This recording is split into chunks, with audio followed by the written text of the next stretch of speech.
Hey everyone, welcome back to our channel. Today I will show you how to make Ghostbusters in Infinite Crafts. You can create Ghostbusters in just a few easy steps when you begin a new game since you already have four elements like fire, water, earth and wind to start with. Making a new element like Ghostbusters is super simple. First of all, combine wind plus earth, then water plus dust, then fire plus mood, wind plus brick,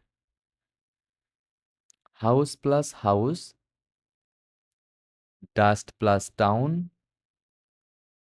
brick plus ghost, ghost plus haunted house. Once you have followed all these steps, you will have made Ghostbusters in the game.